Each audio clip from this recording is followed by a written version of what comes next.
I was in one of those gigs at the Opera House in Sydney, where we were there to discuss the perversity of religious faith.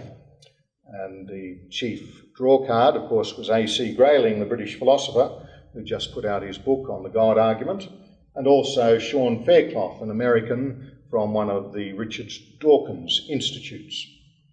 And things were going along fairly swimmingly and predictably. It was not long after the election of Pope Francis when what already had become a hoary old chestnut was wheeled out by Mr. Fairclough to point out that this dreadful person, Bergoglio, as the Cardinal Archbishop of Buenos Aires, that earlier, when he was the young provincial of the Jesuits, that he'd failed to stand up for the young Jesuits who were being persecuted by the dirty military junta.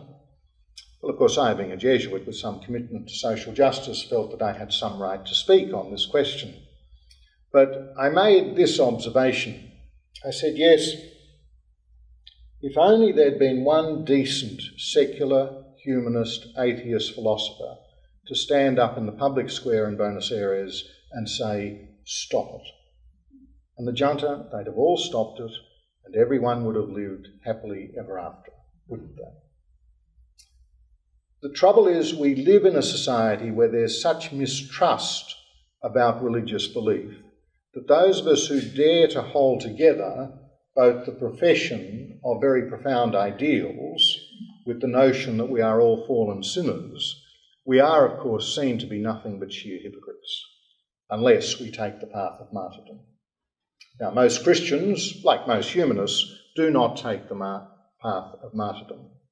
And so our lives are marked by compromise as we try to deal with holding together those almost impossible ideals with the acknowledgement of our fallen nature.